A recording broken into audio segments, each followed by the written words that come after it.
शुक्लांबरधरं विष्णुं शशिवर्णं चतुर्भुजं प्रसन्नवदनं ध्यायेत् सर्वविघ्नोपशान्तये। गुरुर्ब्रह्मा गुरुर्विष्णु गुरुर्देवो महेश्वरः गुरुः साक्षात् परब्रह्म तस्मै श्री गुरवे नमः। सरस्वती नमस्तुभ्यं वरदे कामरूपिणी विद्यारंभं करिष्यामि सिद्धिर्भवतु मे सदा। हरि ओं ఆత్మబంధులందరికీ శుభోదయం. దివ్యమైన భవ్యమైన నిత్య నూతనమైన పురాతనమైన సనాతనమైన అద్భుతమైన పవిత్రమైన మన లోపల ఉన్నటువంటి ఈ దేవాలయానికి అందరికీ స్వాగతం. పప్పా స్వామి రామదాస్ మా గురుగారి పాదార విందాలకు నమస్కారాలు. మా అమ్మ నాన్నకి కూడా నా ప్రణామాలు. తత్వబోధ రచన చేసిన భగవత్పాద ఆదిశంకరాచార్యులు స్మరిస్తూ తైత్తరీయ ఉపనిషత్తులో ఉన్నటువంటి శాంతి మంత్ర పఠిస్తూ మన కార్యక్రమం షురు చేద్దాము. శృతి స్మృతి పురాణానాం ఆలయం కరుణాలయం నమామి భగవత్పాద శంకరం లోకశంకరం. ఓం సహనా భవతు సహనౌ భునక్తు సహ వీర్యం కరవావహై తేజస్వినావధీతమస్తు మా విద్విషావహై. ఓం శాంతి శాంతి శాంతి.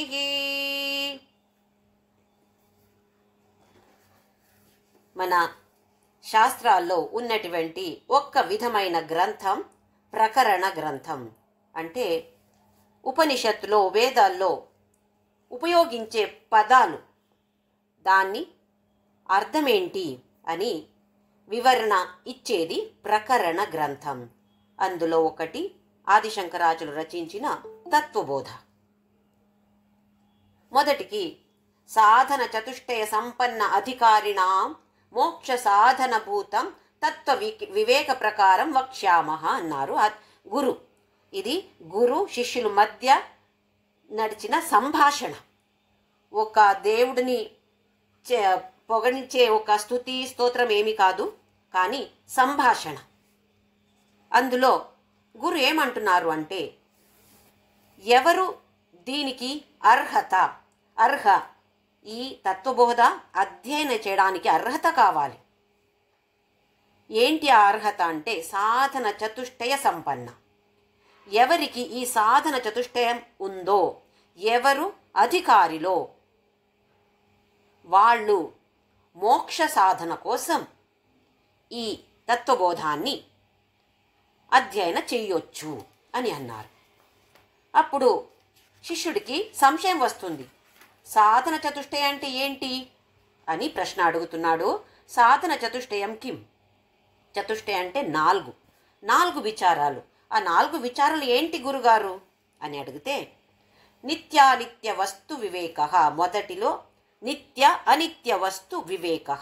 వివేక అంటే నిత్య ఏంటి అనిత్యం ఏంటి, దానికి ఏంటి తేడా, అది తెలుసుకునే ఒక బుద్ధి, దానికి వివేక అని పేరు. ఇక్కడ మొదటిది వివేక.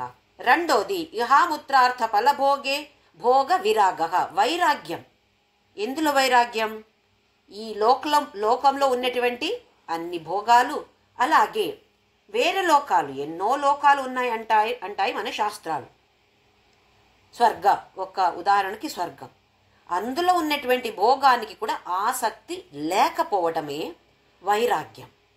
అంటే ద్వేషించి కాదు, అయ్యో ప్రపంచం అంటే ఇంతే అని ద్వేషం కాదు, వివేకతో ఓహో ఇది నిత్య, ఓహో ప్రపంచం అంటే అనిత్య, అందులో ఉన్నటువంటి అన్ని వస్తువులు కూడా అనిత్యమే కదా. అలాంటి జ్ఞానంతో వివేకంతో వచ్చే వైరాగ్యం రెండోది. మూడవది శమాది షట్క సంపత్తి. శమ ఆది అన్నారు గురు. శమ ఆ తర్వాత చూద్దాము ఏంటో అని. లోపల అంతరంగ సంపత్తిది. ఆ తర్వాత ముముక్షుత్వం, మోక్ష కావాలి అని ఉన్నటువంటి ఆసక్తి. ఇవి 4 విచారాలు. ఇవి ఉంటే అర్హత ఉండినట్టే, సర్టిఫికేట్ ఇస్తాను అంటున్నారు గురుగారు. అయితే నిత్యానిత్య వస్తు వివేక కహ, అలాంటి ఏంటి అని శిష్యుడు అడుగుతాడు. నిత్య వస్తు ఏకం బ్రహ్మ. నిత్య అనేది ఒక్కటే ఉంటుంది, దానికి పేరు బ్రహ్మ. తద్వ్యతిరిక్తం సర్వం అనిత్యం. అది తప్ప ఇంకా మిగిలితే ఏమేమి ఉన్నాయో అన్నీ కూడా అనిత్యమే అన్నారు.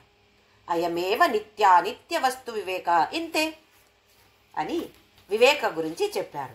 తర్వాత రెండోది విరాగ. విరాగ అంటే ఏంటి? విరాగ కహ ఇహ స్వర్గ భోగేషు ఇచ్ఛారాహిత్యం. ఈ లోకంలో పరలోకంలో ఎక్కడ ఉన్నటువంటి భోగాలకి ఒక ఆసక్తి లేకపోవడం, ఇది దీనికి పేరు విరాగ లేదా వైరాగ్య అన్నారు. మూడవది శమాది షట్క సంపత్తి అంటే ఏంటి? శమ ఆది షట్క 6 సంపత్తులు ఉన్నాయి. అవి ఏంటి? అయితే లిస్ట్ ఇస్తున్నారు గురుగారు ఇప్పుడు. శమ, దమ, ఉపరతి, తితిక్ష, శ్రద్ధ, సమాధానం. ఇవి 6. దీనికి పేరు శమాది షట్క సంపత్తి.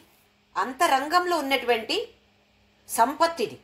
బయట మనకు ఎన్నో ప్రాపర్టీస్లు ఉండొచ్చు, ఎన్నో ఇంట్లో ఇల్లు ఉండొచ్చు, లేదా బ్యాంకులో ఇంత డిపాజిట్ ఉండొచ్చు. అవి అన్నీ ఉండకూడదని కాదు, కానీ అవి ఉంటే లేకపోతే కూడా ఈ అంతరంగంలో ఉన్నటువంటి సంపత్తు ఇది అవసరం అంటున్నారు. ఇప్పుడు ఒక్కటొక్కటే అడుగుతున్నాడు. శమః కహ, శమ అంటే ఏంటి? మనోనిగ్రహ, మనస్సుని మన కంట్రోల్లో తీసుకురావడం. మనస్సు అంటే ఆలోచనలు, ఆలోచనల ప్రవాహం. ఒక్క క్షణం కూడా మనసు ఊరికే ఉండట్లేదు, ఏదో విషయం గురించి ఆలోచిస్తూ ఉంటుంది. ఆటోమేటిక్గా వస్తూ ఉంటాయి. మన ప్లాన్ చేసి వచ్చే ఆలోచనలు వేరు, ఆటోమేటిక్గా ఏదో విషయాల గురించి ఆలోచన వస్తూ ఉంటాయి. దాని మీద కంట్రోల్ ఉంటే దానికి పేరు శమ. ఇది గమనించాలి. 6 సంపత్తులు, శమాది షట్క సంపత్తులు మొదటిది శమ. అంటే చాలా కష్టం ఇది, లోపల ఎవరికి కనపడదు. ఇప్పుడు ఇలా మాట్లాడుతున్నాను, నా మనసులో ఏముందో నాకు మాత్రమే తెలుసు, ఇంకెవ్వరికీ తెలియదు. మనమేమో మంచిగా నవ్వుతూ నవ్వుతూ మాట్లాడతాము, లోపల ఎలాగుందో ఎవరికి తెలుసు? మనకు మాత్రమే, ఇంకెవరికి కనపడదు. దాన్ని కంట్రోల్లో తీసుకురావడం, దానికి పేరు శమ. రెండవది దమః కహ. దమ అంటే ఏంటి? చక్షురాది బాహ్యేంద్రియ నిగ్రహ. ఇంద్రియాలు, జ్ఞానేంద్రియాలు, పంచ జ్ఞానేంద్రియాలు ఉన్నాయి. చక్షు అంటే కళ్ళు, కళ్ళు ఆది, ఇంకా 4 ఉన్నాయి కదా, అన్ని కలిపి 5 జ్ఞానేంద్రియాలు ఉన్నాయి. ఇవి బాహ్య, బయట ఉన్నటువంటిది. మనస్సు అనేది లోపల ఉన్నటువంటిది, ఇంద్రియాలన్నీ బాహ్య ఉన్నటువంటిది. దాన్ని మన కంట్రోల్లో తీసుకువస్తే దానికి పేరు దమ. ఎక్కడో ఒక వ్యక్తికి అక్కడ కోవిడ్ ఉంది అంటే అటు తిరగము, మనము అటు వెళ్ళము. ఇటు ఎందుకు? అమ్మో నాకు రాకూడదు అంటే మనకు తెలుసు ఎక్కడ వెళ్ళాలి, ఎక్కడ వెళ్ళకూడదని మనకు తెలుసు. దాన్ని కొంచెం మనము ఈ అధ్యాత్మ క్షేత్రంలో తీసుకురావాలి.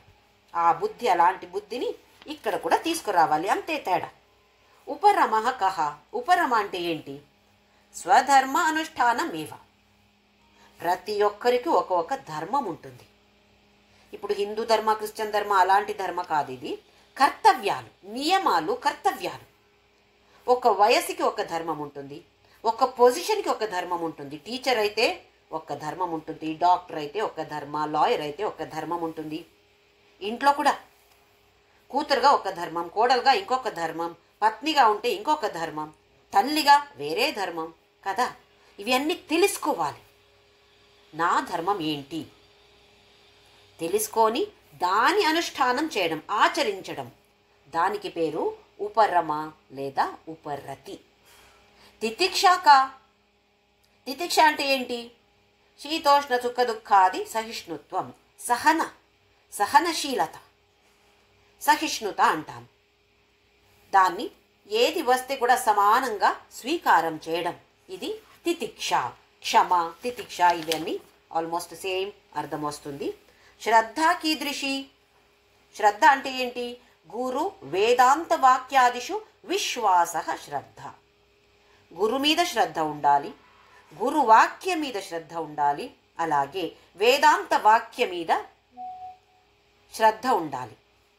విశ్వాసం, మనకు ఎందులో విశ్వాసం కావాలి? దేని గురించి మనకు అస్సలు కరెక్ట్గా అనుభవం లేదో, ఐడియా లేదో, సరే ఎవరో చెప్తున్నారు, దాని మీద విశ్వాసం కావాలి. ఒక్కసారి మన అనుభవానికి వస్తే ఆ తర్వాత విశ్వాసం అవసరం లేదు, మన అనుభవానికి వచ్చింది కదా. అది ఏది తెలీదో, దేని గురించి మనకు కరెక్ట్ ఐడియా లేదో, దాని మీద ఎవరో చెప్తే విశ్వాసంతో మనము ముందుకు వెళ్ళాల్సి వస్తుంది. అందుకే అంటున్నారు గురు వేదాంత వాక్యాదిషు విశ్వాస శ్రద్ధ. తరువాత సమాధానం కిం? మన తెలుగులో సమాధానం అంటే ఉత్తరము కూడా అర్థం ఉంది, ఆ అర్థం కాదు ఇక్కడ. చిత్త ఏకాగ్రత, ఇది ఉందా? ఇప్పుడు ఒక్క విషయం గురించి ఆలోచిస్తూ ఉంటే మనసు ఇంక ఒక్క క్షణంలో ఎక్కడికో వెళ్ళిపోతుంది. ఏకాగ్రత అనేది అంత తొందరగా రావట్లేదు. అయితే ఎప్పుడు వస్తుంది? వివేక, వైరాగ్య, శమ, దమ, ఉపరమ, తితిక్ష, శ్రద్ధ, ఇవి అన్నీ అనుష్ఠానం చేస్తే, కొంచెమైన ప్రయత్నం చేస్తే అప్పుడు చిత్త ఏకాగ్రత పుట్టుతుంది. కొంచెం ఒక్క క్షణం, ఒక అరగంట మనము రామనామ చేశాము, పాడాము లేదా విన్నాము అంటే అందులో ఒక 2 నిమిషాలు కూడా మనము ఫోకస్ చేయగలుగుతాము అంటే అది పెద్ద సర్టిఫికేట్. ఒక 2 నిమిషాలు కూడా మనము చిత్త ఏకాగ్రతంగా ఉండగలుగుతుంది అంటే పెద్ద సర్టిఫికేట్ ఇవ్వచ్చు. ఇది చిత్త ఏకాగ్రత. లాస్టోది ముముక్షుత్వం కిం, 4వది ఇది. మోక్షో మే భూయాత్ ఇది ఇచ్చా. మే అంటే నాకు మోక్షం రాని అని ఒక కోరిక, తీవ్రమైన కోరిక. అది ఏదా వస్తే వస్తుంది, లేకపోతే పర్లేదండి, అట్లా కాదు. నాకు కావాలి, ఈ జన్మంలోనే నాకు మోక్ష కావాలి, నాకు ఏంటో తెలుసుకోవాలి. ఇది ఊరికే చెప్తే రాదు, సాధనం చేయాలి, ప్రయత్నం చేయాలి, తెలుసుకొని ప్రయత్నం చేయాలి. ఎలాగో ప్రయత్నం చేయడం కాదు. ఇప్పుడు మనకి ఏదో ఒక పరీక్ష ఉంది అనుకోండి, నేను సిఏ ఎంట్రన్స్ రాయాలి అనుకుంటున్నాను, కానీ ఏమి చదువుతున్నాను? బయాలజీ చదువుతున్నాను. బాగా హార్డ్ వర్క్ చేశాను. అక్కడ వెళ్ళి చూస్తే బయాలజీ సబ్జెక్టుల నుండి ఏ ప్రశ్న కూడా లేదు అక్కడ. ఎందుకు? అది సిఏ ఎంట్రన్స్. ప్రయత్నం చేయలేదా? చేశాను, హార్డ్ వర్క్ చేశాను, కానీ కొంచెం మార్గం తేడా వచ్చింది అక్కడ. ఏ దారిలో, ఏ మార్గంలో వెళ్ళాల్సిందో ఆ మార్గంలో ప్రయత్నం చేయలేదు అంటే వేస్టే కదా, మరి వ్యర్థం అయిపోయింది కదా. అలాగే ఏంటో మోక్ష అంటే ఏంటో, ఆత్మ అంటే ఏంటో తెలుసుకొని మన సాధన మనము చెయ్యాలి. ఏత సాధన చతుష్టయం, ఇవి 4: వివేక, వైరాగ్య, శమాది షట్క సంపత్, లాస్ట్లో ముముక్షుత్వ. ఇవి 4, దీనికి పేరు సాధన చతుష్టయం. తత తత్వ వివేకస్య అధికారిణో భవంతి. ఇది ఉంటే తతః పాస్ అయితే, ఎగ్జామ్ పాస్ అవ్వాలి, 35 మార్క్స్ మినిమం మార్క్స్ రావాలి, అక్కడ రెడ్ అండర్లైన్ రాకూడదు, పాస్ అని వస్తే తర్వాత అధికారిణ. దేనికి అధికారం వస్తుంది మనకిప్పుడు? దేనికి అర్హత వస్తుంది? ఈ తత్వబోధ ఇంకా తెలుసుకోవడానికి అర్హత వస్తుంది అంటున్నారు గురుగారు. తరువాత తత్వ వివేక కహ. ఇప్పుడు అన్నారు తత్వ వివేకస్య అధికారిణ. ఒక్కసారి నిత్యానిత్య వస్తు వివేక అన్నారు, ఇప్పుడు తత్వ వివేక అని అన్నారు. తత్వ వివేక అంటే ఏంటి? ఆత్మ సత్యం తదన్యత్ సర్వం మిథ్యా ఇది. ఆత్మ మాత్రమే సత్య, ఇంకా ఏమేమున్నాయో అవి అన్నీ మిథ్య. మిథ్య అంటే అబద్ధమని కాదు, అవి లేవు అని కాదు, ఉన్నాయి కానీ అవి అన్నీ మిథ్య. దీనికి ఎక్స్ప్లెయిన్ చేయడానికి ఛాందోగ్యోపనిషత్తులో వచ్చిన ఒక సంభాషణ. బంగారం, ఒక్క పీస్ బంగారం, పెద్ద పీస్ ఉంది అనుకోండి, బంగారం ఒకే ఒక్క పీస్ ఉంది, కానీ మనం చాలా ఆభరణాలు చేయొచ్చు. అందులో గాజులు చేయొచ్చు, గొలుసు చేయొచ్చు, వెరైటీ ఆభరణాలు మనము చేయించవచ్చు. ఒకే ఒక పీస్ గోల్డ్.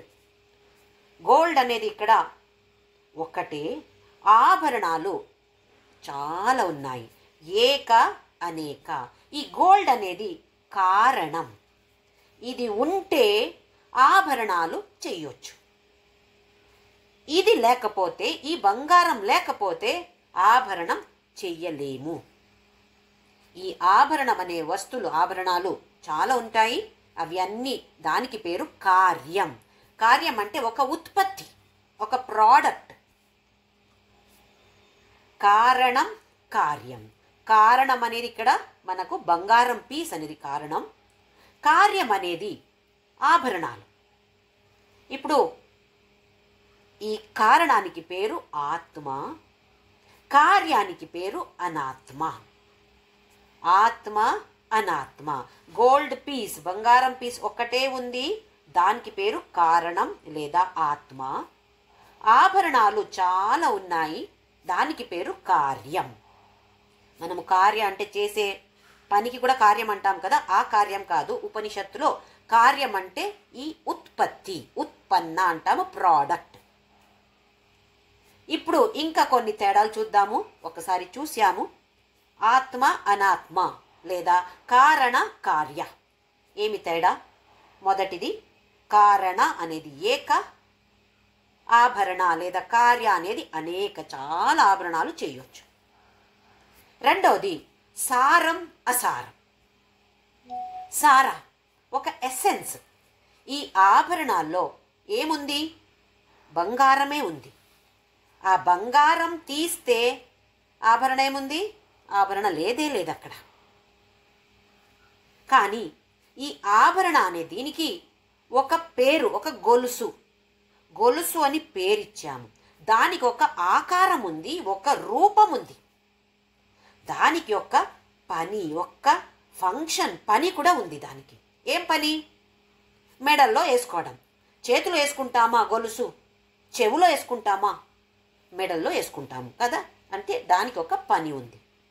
ఉంగురం మెడల్లో అది వేసుకుంటామా? దానికి ఒక ఆకారం ఉంది, పేరు ఉంది, ఒక పని ఉంది. కానీ అందులో సారం ఏంటి? బంగారం మాత్రమే సారం. దాని నుండి బంగారం తీస్తే ఆభరణ లేదే లేదక్కడ. ఆత్మ అనేది సార, అనాత్మ అనేది అసార. ఆభరణం నుండి బంగారం తీసేస్తే ఆభరణ లేదే లేదక్కడ, అందుకే అది అసారం. అనాత్మ అనేది అసారం, ఆత్మ అనేది సార. మూడోది నిత్య, అనిత్య. అనిత్య అంటే ఏంటో చూద్దాము. ఎందులో మార్పు వస్తుందో దానికి పేరు అనిత్య. ఇప్పుడు కొన్ని రోజులు నేను ఈ గొలుసు వేసుకున్నాను, ఆ తర్వాత ఇది డిజైన్ బాగాలేదు, నాకు నా ఫ్రెండ్ దగ్గర ఉన్నటువంటి ఒక గోల్డ్ చైన్ చూశాను, చాలా బాగుంది, నేను అది చేయిస్తాను అని దీన్ని మళ్ళీ జ్యువెలర్ దగ్గర వెళ్ళి ఇది తీసి నాకు ఆ డిజైన్ చేసి ఇవ్వండి అంటే వాళ్ళు చేసిస్తారు. బంగారంలో ఏమీ తేడా లేదు, అదే బంగారం ఉపయోగించి ఇప్పుడు వేరే ఆభరణం. అంటే ఆ గొలుసు ఎక్కడ పోయింది? ఇప్పుడు వేరే గొలుసుగా తయారైంది. లేదా అదే గొలుసుని మనము బ్యాంగుల్లో ఉంగరమో ఏదో చేసుకోవచ్చు. అంటే అది నిత్యం కాదు, అనిత్యం. ఇవాళ ఉంది, కొన్ని రోజుల తర్వాత అందులో మార్పు రావచ్చు. ఎందులో మార్పు వస్తుందో దానికి పేరు అనిత్యం. ఎందులో మార్పు అసలు రాదే రాదో దానికి పేరు ఆత్మ నిత్యం. ఇప్పుడు 3 తేడా చూసాము. ఏక అనేక, సార అసార, నిత్య అనిత్య. మనము గమనించాలి, ఏమేమి వస్తువులో ఏ వస్తువులో మార్పు వస్తున్నాయో అవి అన్నీ అనాత్మ. 4వది లాస్ట్ డిఫరెన్స్, లాస్ట్ తేడా సత్య అసత్య. అసత్య అంటే అబద్ధం కాదు, ఉన్నాయి. గొలుసు ఉంది, ఉంగరాలు ఉన్నాయి, గాజులు ఉన్నాయి, అన్నీ ఉన్నాయి. అబద్ధం కాదు, నా కళ్ళలు నేను చూస్తున్నాను, ఉన్నాయి. కానీ అది అసత్యం అంటే అది అస్తిత్వం. బంగారం ఉంటే ఈ గొలుసు ఉంది, బంగారం ఉంటే ఈ ఉంగరం ఉంది. బంగారం లేదు అంటే గొలుసు లేదు, ఉంగరము లేదు. అది ఆభరణ ఉంటే బంగారం ఉంది, ఆభరణం లేకపోతే కూడా బంగారం అక్కడ ఉంటుంది. అంటే ఈ బంగారంకి అస్తిత్వం ఎలాగంటే ఓన్ అస్తిత్వం. ఆభరణ అది అస్తిత్వం ఎలాగుంది? అవలంబన, డిపెండెంట్. గోల్డ్ మీద డిపెండ్ అయి ఉంది. గోల్డ్ ఉంటే ఆభరణం ఉంది, గోల్డ్ లేకపోతే ఆభరణం అనేది లేదు. అలాగే ఆత్మ అనేది సత్య, అనాత్మ అనేది అసత్య. దాన్నే ఇక్కడ మిథ్య అన్నారు. 4 డిఫరెన్సెస్ ఇది గుర్తుపెట్టుకోవాలి. కారణ కార్య, ఆత్మ అనాత్మ. 4 తేడాలు ఏంటంటే ఏక అనేక, సార అసార, నిత్య అనిత్య, సత్య అసత్య. దాన్ని ఇక్కడ మిథ్య అన్నారు. అందుకే ఆదిశంకరాచార్యులు బ్రహ్మ సత్య జగన్మిథ్య అన్నారు. జగత్తు లేదా, జగత్తు కనపడుతుంది, ఉంది, లేదు అని కాదు, కానీ అది శాశ్వతం కాదు. ఎందులో మార్పు వస్తుందో, ఏది శాశ్వతం కాదో, ఏది అస్తిత్వానికి వేరే ఏదో మీద డిపెండ్ అయి ఉందో అవి అన్నీ అనాత్మ. తర్వాత చూద్దాము ఏమి సంశయం వస్తుందో శిష్యుడికి. ఆత్మా కహ, ఆత్మ మాత్రమే ఉంది, ఆత్మ సత్యం, ఇంకా అన్ని మిథ్య అంటే ఆత్మ అంటే ఏంటి? ఆత్మా కహ. ఇప్పుడు పెద్ద ఒక సమాధానం ఉత్తరం ఇస్తున్నారు గురుగారు. స్థూల సూక్ష్మ కారణ శరీరాత్ వ్యతిరిక్త పంచకోశాతీత సన్ అవస్థాత్రయ సాక్షి సచ్చిదానంద స్వరూప సన్ యహ తిష్టతి సా ఆత్మ. ఇప్పుడు ఆత్మ అనే దీనికి ఒక డెఫినేషన్ ఇస్తున్నారు. స్థూల సూక్ష్మ కారణ శరీరాత్ వ్యతిరిక్త. ఇప్పుడు మనము అధ్యయనం చేయాలి అంటే విభాగించాలి.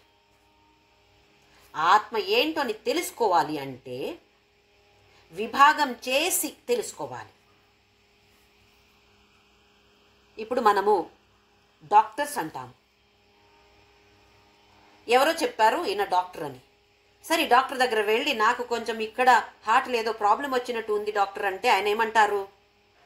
ఆ డాక్టర్ అంటారు, అయ్యో నేను కార్డియాలజిస్ట్ కాదండి, నేను కళ్ళ డాక్టరే కానీ ఐ స్పెషలిస్ట్ నేను, మీరు కార్డియాలజిస్ట్ దగ్గర వెళ్ళండి అని అంటారు కదా. చూడండి, ప్రతి ఒక్క చిన్న చిన్న అంగ దానికి ఒక్క స్పెషలైజేషన్. అవునా కదా? డెంటిస్ట్ పళ్ళకి మాత్రం, ఇంకా వేరేమీ తెలియదు వాళ్ళకి, డాక్టరే. ఎందుకంటే ఒక్క అంగ దాని గురించి తెలియాలంటే మనము అధ్యయనం చేయాలి. ఇప్పుడు మన విజ్ఞానిలు అడిగితే వాళ్ళు ఏమంటారు? మొత్తం ప్రపంచంలో ఏమున్నాయంటే పీరియాడిక్ టేబుల్ అని కెమిస్ట్రీ ఎవరు చదివారో వాళ్ళకి తెలుసు. పీరియాడిక్ టేబుల్, అందులో అన్ని ఎలిమెంట్స్ ఏమేమి అంశాలు ఉన్నాయో దాని పేర్లు అన్నీ ఉన్నాయి. మినరల్స్ మనకు కాల్షియం, ఐరన్, పొటాషియం, సోడియం ఇవి అన్నీ ఉన్నాయి. అది మనకు తెలుస్తుంది. ఐరన్ తక్కువ అయింది అంటే హెమోగ్లోబిన్ తక్కువ అవుతుంది. మనకు అప్పుడప్పుడు వీక్నెస్ వస్తుంది. డాక్టర్ దగ్గర వెళ్తే బ్లడ్ టెస్ట్ చేసి, ఓ మీకు ఐరన్ తక్కువ ఉందంటే మీరు ట్యాబ్లెట్ తీసుకోండి అంటారు. కాల్షియం తక్కువ ఉంది అనట్లేదా? అంటే ఇవి అన్నీ ఉన్నాయి, ప్రపంచంలో ఉన్నాయి. ప్రపంచంలో ఉంది అంటే మన దేహంలో కూడా ఉన్నాయి. ఇలాంటి ఎలిమెంట్స్ లేదా అంశాలు అన్నారు. ఆ తర్వాత ఆ అంశాల్లో అణు అన్నారు. అణువులు ఉన్నాయి అన్నారు. తర్వాత అధ్యయనం చేసి పరమాణు ఉన్నాయి అన్నారు. ఆ పరమాణుని అధ్యయనం చేయడానికి మళ్ళీ సంశోధన చేసి అందులో ప్రోటాన్, న్యూట్రాన్, ఎలక్ట్రాన్ ఇవి అన్నీ ఉన్నాయి అన్నారు. కళ్ళకి కనపడుతున్నాయా ఇవన్నీ? అవేమి కనపడదు మనకు. చాలా చాలా చిన్నవి, అంటే మన కళ్ళకి మనము చూడలేము దాన్ని. మైక్రోస్కోప్ ఏమన్నా ఉంటే చూడొచ్చు, లేకపోతే మనము జనరల్గా మనము చూడలేము. అలాంటివి అంటారు. దాని వెనక ఏముంది? ఎలక్ట్రాన్, ప్రోటాన్, న్యూట్రాన్ వెనక ఏముంది? అది ఇంకా మన ఆధునిక విజ్ఞానికి ఇంకా తెలియలేదు. సంశోధన నడుస్తూ ఉంది, రీసెర్చ్ చేస్తూ ఉన్నారు. కానీ ఎన్నో సంవత్సరాల క్రితం మన సనాతన ధర్మ డిక్లేర్ చేసింది అన్ని. దీని వెనక ఏముందో ఇప్పుడు మనము తెలుసుకోవాలి అంటే, ఎలా ఒక దేహాన్ని వేరే వేరే వేరే వేరే విభాగం చేశామో అలాగే ఇక్కడ విభాగించుస్తున్నారు. ఎలాంటి విభాగం అంటే వేరే వేరే దృష్టికోణం నుండి విభాగం చేస్తున్నారు. ఇప్పుడు శరీరత్రయం, స్థూల, సూక్ష్మ, కారణ శరీర, 3 విధమైన శరీరాలు మనకందరికి ఉన్నాయి. ఇది ఎలా విభాగించారు అంటే, ఏ వస్తువులు ఉన్నాయో ఈ శరీరంలో ఏమేం వస్తువులు ఉన్నాయో దాన్ని బట్టి స్థూల, సూక్ష్మ, కారణ శరీర అని విభాగించారు. తరువాత పంచకోశ అన్నారు. కోశాలు, పదరాలు అంటారా, లేయర్స్ అంటామా, అది ఎలా విభాగించారు? మన దైహిక స్థితి, మానసిక స్థితి, భావనాత్మక ఎలాగున్నారు, బౌద్ధికంగా చాలా ఇంటెలిజెంట్ ఉండొచ్చు. ఐక్యూ లెవెల్, ఇంటెలిజెన్స్ కోషన్ చాలా హై లెవెల్లో ఉంది. కానీ ఎప్పుడు చూస్తే కోపమే, అందరి మీద అరుస్తూ ఉంటాడు ఆయన. అంటే ఇమోషనల్ కోషన్ చాలా తక్కువ ఉంది, ఇంటెలిజెన్స్ చాలా ఎక్కువ ఉంది, కానీ భావనాత్మకంగా చాలా తక్కువ. అంటే వేరే వేరే వ్యక్తిత్వం, పర్సనాలిటీ అంటాం.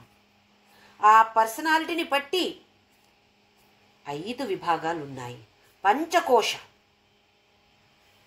స్థూల, సూక్ష్మ, కారణ శరీరాత్ వ్యతిరిక్త. స్థూల మన దేహం, మనకు కనపడే ఈ దేహం. సూక్ష్మ ఎవరికి కనపడటం లేదు.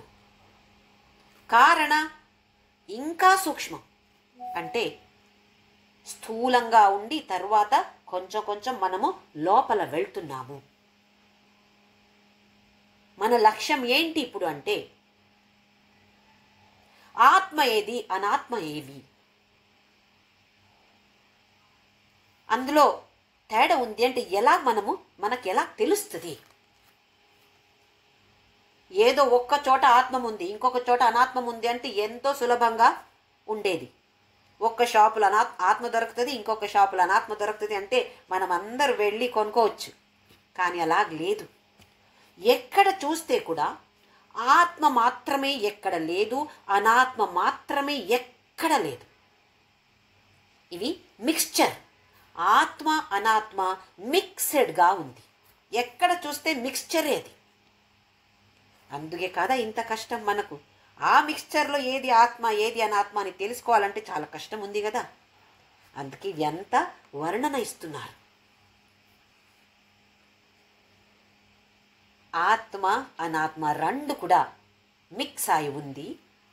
మన లక్ష్యం ఇప్పుడు ఆత్మ ఎక్కడ ఉంది అనాత్మ ఎక్కడ ఉంది తెలుసుకోవడం. అందుకే ఇవన్నీ వర్ణన ఇస్తున్నారు.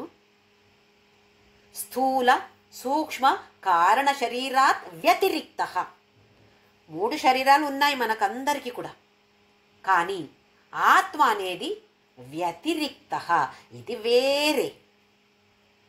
వేరెక్కడో చోట ఉంది అని కాదు, ఇందులోనే ఉంది కానీ ఇది కాదు. మనకు సంశయం వస్తుంది అంటే ఏంటి అని. సరే, మనకు అక్కడ శిష్యుడు ఉన్నాడు, ఆయన కూడా సంశయం వస్తుంది.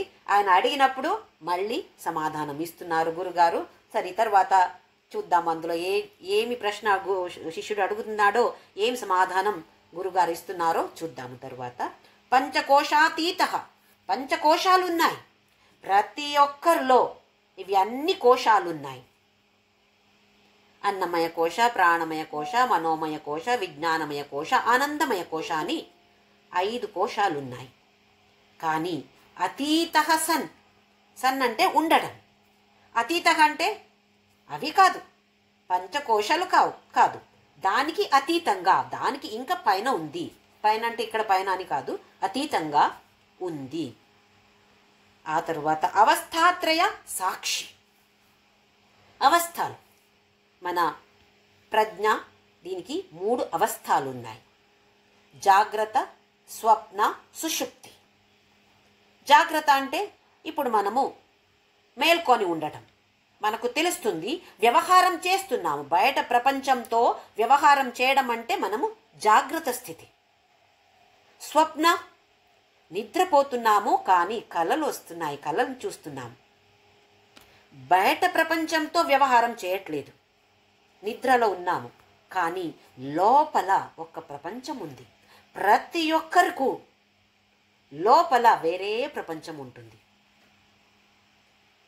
ఎప్పుడో నడిచిన ఘటనలు, ఎవరో తిట్టారు, కొట్టారు, అవి అన్నీ మళ్ళీ మళ్ళీ మనకు కలలు రావచ్చు. లేదా విపరీతంగా ఆలోచించి రేపేమవుతుందో, ఎల్లుండి ఏమవుతుందో, వచ్చే సంవత్సరం ఏమవుతుందో అంత చింత చేస్తే దాని గురించి కూడా కలలు రావచ్చు. కానీ నా లోపల ఏ కలలు వస్తున్నాయో ఇంకెవ్వరికీ తెలియట్లేదు.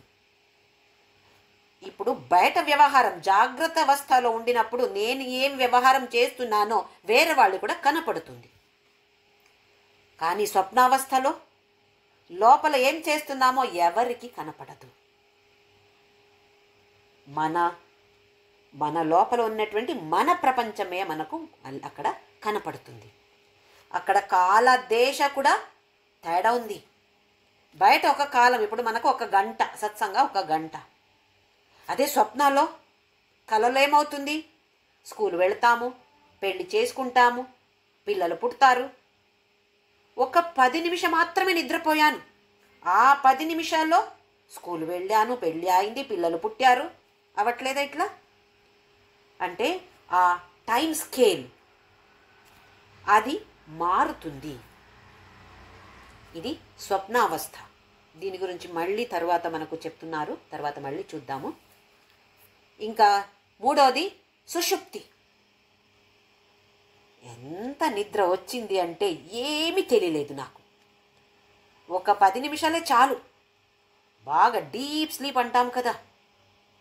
లేచిన తర్వాత ఏమంటాము, అబ్బా ఎంత మంచి నిద్ర నాకు అంటే ఏమీ తెలియలేదు నాకు. ఏమీ తెలియలేదు అని తెలుస్తుంది, అవునా కదా? నాకు ఏమీ తెలియలేదు నిద్రలో. అది ఎట్లా తెలిసింది? అక్కడ ఈ ఆత్మ అనేది సాక్షి. అవస్థాత్రయ, జాగ్రత్త అవస్థకి సాక్షి, స్వప్నావస్థకు సాక్షి, అలాగే ఈ సుషుప్తి ఈ అవస్థకు కూడా సాక్షిగా ఉన్నటువంటిది ఇది ఆత్మ. అది సాక్షిగా లేదు అక్కడ అంటే, ఎప్పుడు మనకు మంచి నిద్ర వచ్చిందో లేచినప్పుడు అన్నీ మర్చిపోవాల్సింది, మన సుఖ దుఃఖాలు కష్టాలు అన్నీ మర్చిపోవాల్సింది కదా. అది లేదు, అట్లా అవ్వట్లేదు కదా. అట్లా అయితే బాగుండేదేమో. కానీ మళ్ళీ లేస్తే నేనెవరు నువ్వెవరు అని అడిగితే అది కష్టం. మరి అంటే అవస్థాత్రయ, దీనికి సాక్షిగా ఉంది ఈ ఆత్మ. ఇప్పుడు 11 అంశాలు చెప్పారు. శరీరత్రయ, 3 శరీరాలు, 5 కోశాలు, 3 అవస్థలు. 3, 5, 3, 11 అంశాలు. ఇవి కాదు, ఇవి ఆత్మ కాదు. ఆత్మ ఉంది కానీ ఇది ఆత్మ కాదు. అయితే ఆత్మ అంటే ఏంటి? సచ్చిదానంద స్వరూప, సత్ చిత్ ఆనంద స్వరూప, అది ఆత్మ. యహ తిష్టతి స ఆత్మ, ఏది సచ్చిదానందంగా ఉంటుందో దానికి పేరు ఆత్మ. సచ్చిదానంద అంటే ఏంటి? మళ్ళీ శిష్యుడు ఆ ప్రశ్న అడిగినప్పుడు అది చూద్దాము. ఇప్పుడు మళ్ళీ సంశయం వస్తుంది. స్థూల శరీరం కిం? స్థూల శరీరం అంటే ఏంటి? 11 అంశాల్లో మొదటి అంశ స్థూల శరీరం. ఇప్పుడు దాని గురించి ప్రశ్న అడుగుతున్నాడు, సమాధానం ఇస్తున్నారు. పంచీకృత పంచమహాభూతై కృతం సత్కర్మజన్యం సుఖ దుఃఖాది భోగాయతనం శరీరం అస్తి జాయతే వర్ధతే విపరిణమతే అపక్షీయతే వినశ్యతి ఇది షడ్వికారవత్ ఏతత్ స్థూల శరీరం. పెద్ద ఉత్తరం ఇచ్చారు. చూద్దాం ఏం చెప్పారో. పంచీకృత పంచమహాభూతై కృతం. ఈ శరీరం అనేది ఎందులో చేసింది? ఏమేమి ఉన్నాయి అందులో శరీరంలో? వస్తు ఏంటి అంటే పంచీకృత పంచమహాభూతాలు. మనకు తెలుసు పంచమహాభూత, ఆకాశ వాయు అగ్ని జల పృథ్వీ, ఇవి పంచమహాభూతాలు. స్థూల రూపంలో ఉంటాయి, సూక్ష్మ రూపంలో కూడా ఉంటాయి. అది తర్వాత చూద్దాం. పంచీకృత, పంచీకరణమని ఒక ప్రాసెస్ ఉంది. దాని గురించి ప్రపంచ సృష్టి గురించి చెప్పినప్పుడు అప్పుడు చూద్దాము. ఇప్పుడు పంచమహాభూతై కృతం. శరీరం అంటే పంచమహాభూతాలు మాత్రమే ఉన్నాయి, ఇంకా ఏమీ లేవు మన శరీరంలో. ఆకాశ, ఆకాశ అంటే స్పేస్. మన దేహం, దీనికి ఒక స్పేస్ కావాలి.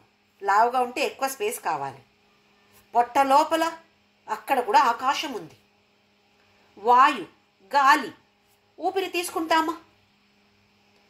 ఊపిరి ఈ వాయు లోపల వెళ్ళట్లేదు అంటే మన చాప్టర్ క్లోజ్.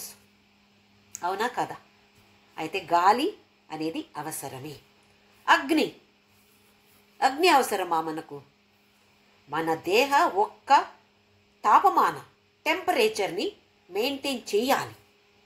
ఎక్కువ అయితే మనకు తెలుసు జ్వరం, తక్కువ అయితే డెడ్ బాడీ, శవాన్ని మనము చూస్తే మనకు తెలుస్తుంది, చల్లగా ఉంటుంది. ఎందుకు? అగ్నితత్వం అనేది లేదక్కడ. అగ్నితత్వ మనలో ఉండాల్సిందే. జలతత్వ, జల నీళ్ళు, నీళ్ళు ఎంత అవసరం మనకు? మన దేహంలో కూడా నీళ్ళంశ ఉంది. పృథ్వీ, మన శరీరం ఇలాగుంది దేనివల్ల? పృథ్వీ వల్ల ఇలాగుంది. పుట్టినప్పుడు ఎలాగుండింది? ఒక 2.5-3 కేజీ, ఇప్పుడు 50, 60, 70 కేజీ ఉంది. ఎలాగొచ్చింది? పృథ్వీ. అక్కడి నుండి తల్లి పాలు తాగాము, ఆ తర్వాత ఆహారం తిన్నాము, దానివల్ల ఎంత పెద్దగా అయింది మన శరీరం. వేరే ఇంకా ఏమీ లేవు మన శరీరంలో, ఇంకా ఏమీ లేవు. పంచమహాభూతాలు మాత్రమే ఉన్నాయి. అక్కడి నుండి వచ్చింది, పంచమహాభూతాల నుండి వచ్చింది. మళ్ళీ చనిపోతే మళ్ళీ పంచమహాభూతంలో మనము చేరిపోతాము. అందుకే పంచీకృత పంచమహాభూతై కృతం. ఆ తరువాత సత్కర్మజన్యం.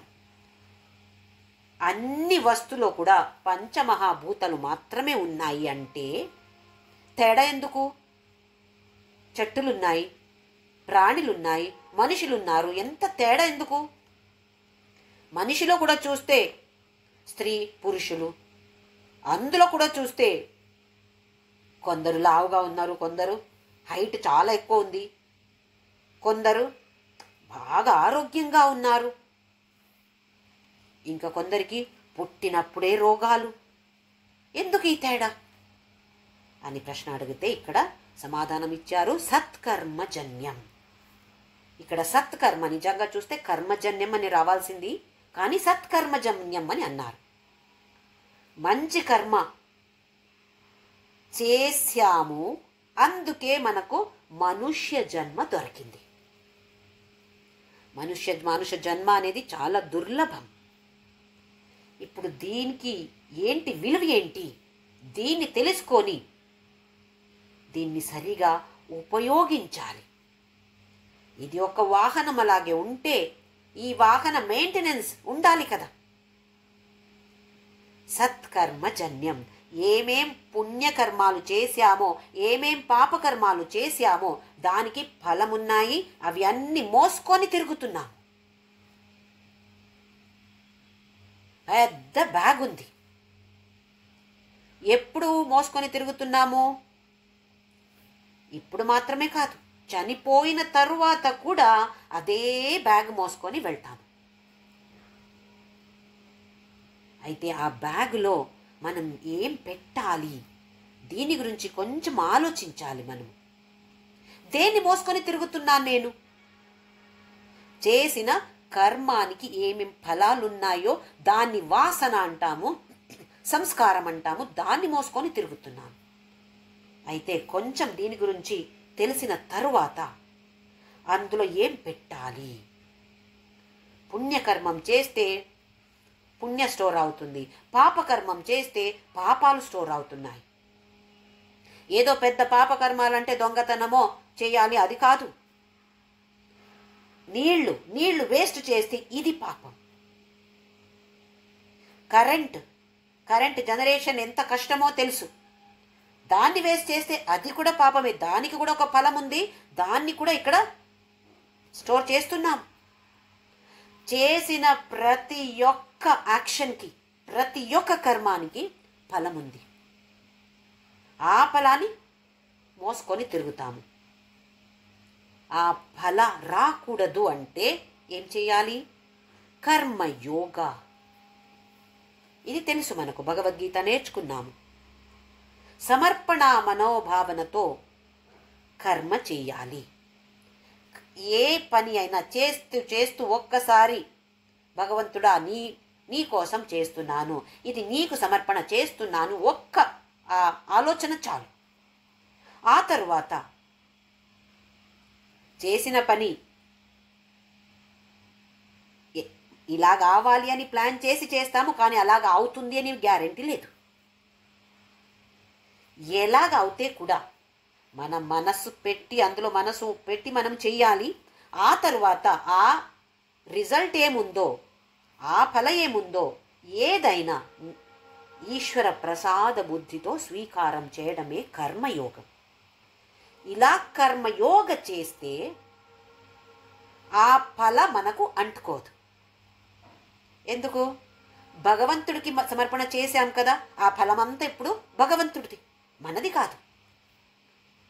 ఎప్పుడు మనము నేను చేస్తాను అని అనుకుంటామో దానికి ఫలం మంచిదో చెడ్డదో అన్నీ ఇక్కడ స్టోర్ అవుతూ ఉంటుంది. ఎప్పుడు ఈ బ్యాగ్ ఖాళీ అవుతుందో అప్పుడు మనకు మోక్ష. అంటే ఖాళీ చెయ్యాలి. ఖాళీ చేయడాని కోసం మనము పుట్టి వచ్చాము, కానీ ఇంకా ఇంకా ఇంకా ఇంకా ఎక్కువ స్టోర్ చేస్తూ ఉంటాం. ప్రతి ఒక్క యాక్షన్కి ఫలం ఉంది. అయితే ఆలోచించాలి, అమ్మో ఎన్ని ఫలాలు ఇప్పుడు ఒక్క క్షణంలో కూడా స్టోర్ అవుతూ ఉంది. దాన్ని తగ్గించాలి అంటే కర్మయోగ, అది చెయ్యాలి. అందుకే సత్కర్మజన్యం. భగవద్గీతలో భగవంతుడు చెప్తాడు, పాపకర్మం చేస్తే నీచ యోనిలు పుట్టుతావు అర్జున. ఎవరు పాపకర్మాల్ని చేస్తారో వాళ్ళు నీచ యోనిలో పుట్టుతారు. అయితే మనము ఆలోచించాలి, ఏమి చేస్తున్నాను నేను, తప్పు చేస్తున్నానా, ఎవరికైనా మోసం చేస్తున్నానా, ఇవన్నీ పాపమే. లంచం తీసుకుంటున్నానా, పాపమే. ఎవరికి తెలియకపోవచ్చు, వేరే ఎవరికి కూడా తెలియదు నేను లంచం తీసుకుంటున్నాను, నేను ఇలా మోసం చేస్తున్నాను, ఇంకెవ్వరికి తెలీదు, అవసరం లేదు. వేరే వాళ్ళకి తెలుస్తుందో తెలీదో అది అనావశ్యకం ఇక్కడ. కానీ అక్కడ మనమే స్టోర్ చేస్తున్నాము. దీన్ని బట్టి మన జన్మం. ఎందుకంటే ఈ ఎప్పుడు దేహ మరణ పొందుతుందో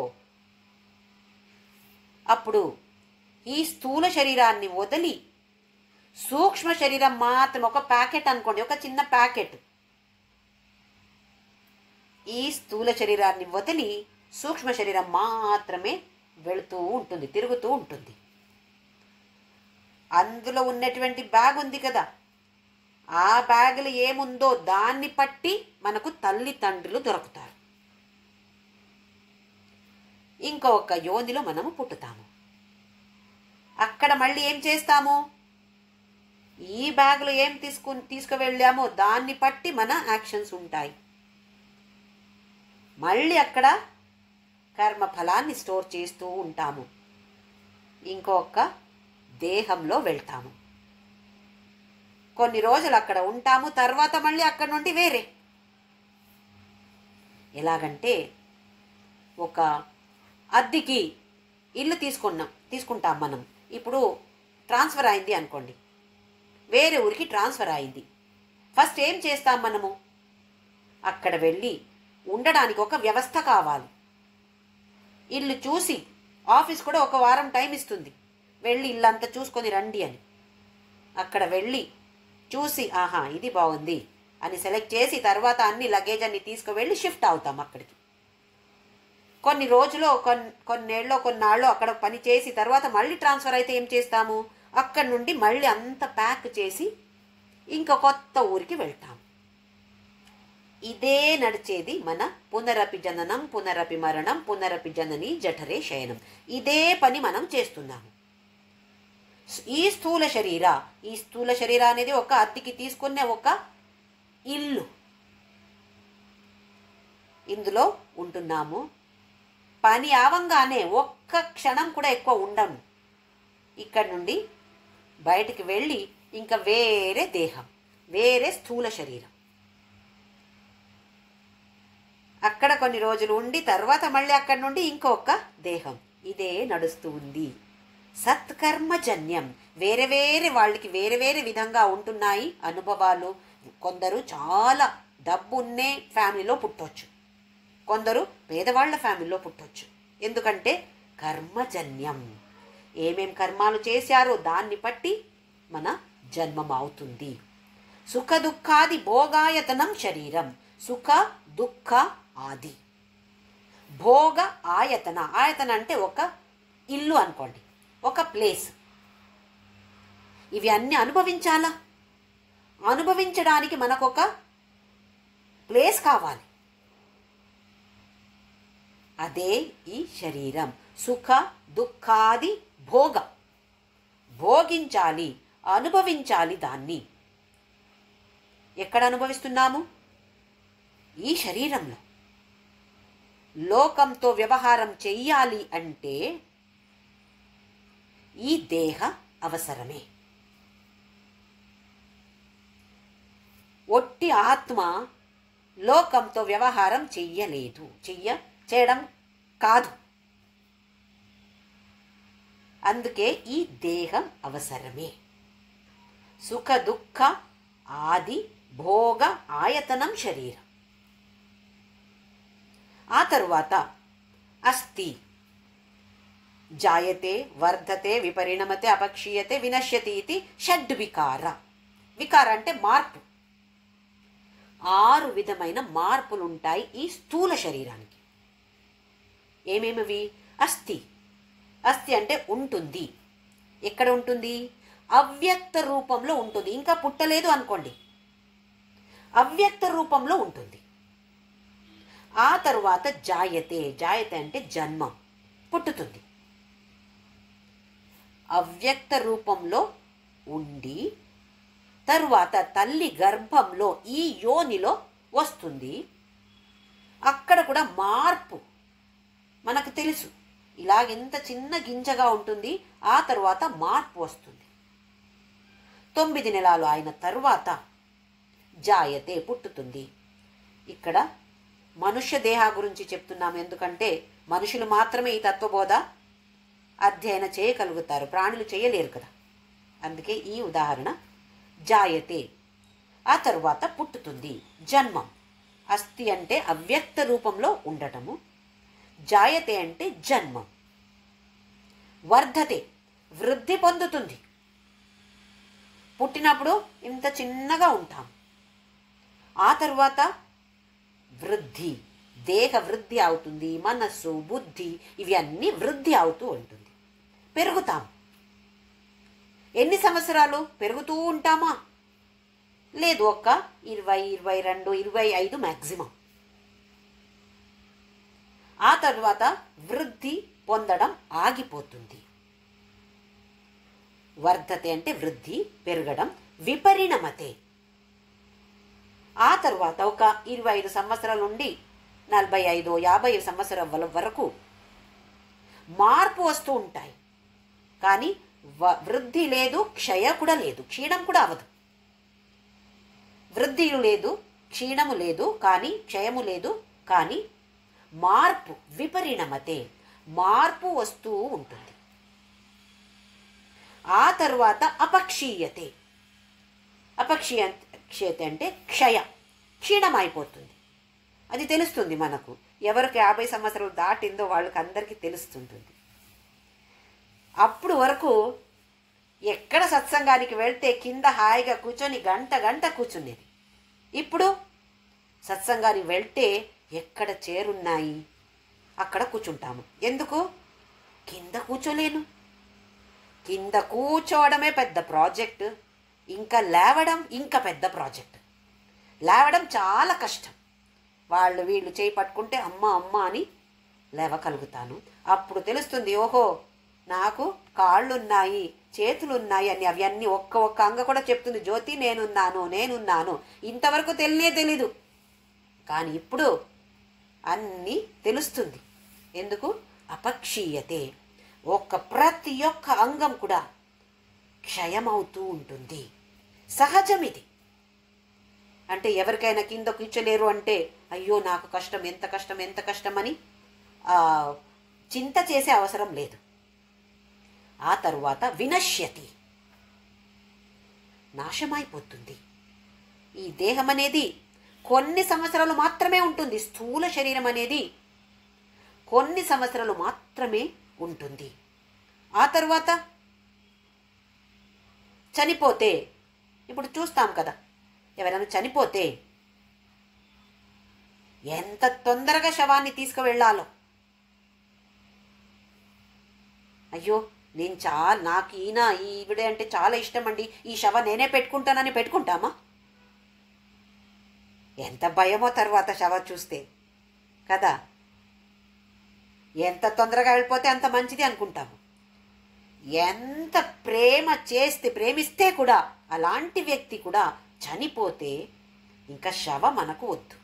ఇది ఎవరిని ప్రేమించాము? ఆ శరీరాన్ని ప్రేమించాము అంటే శరీరం పెట్టుకుందాము, నాతోనే ఉండని. ఎవరైనా అలా చెప్తున్నారా? ఈ స్థూల శరీరానికి ఒక టైం, ఇంతే, ఇన్ని సంవత్సరాలు. ఇప్పుడు మ్యాక్సిమం ఒక 100 ఉండొచ్చు, అంతే. దానికి ఒక టైం లిమిట్ ఉంది. అయితే ఇక్కడ ఈ 11 అనాత్మ అంశాలు చెప్తున్నారు. 3 శరీరాలు, 5 కోశాలు, 3 అవస్థ, అన్ని కలిపి 11 అంశాలు.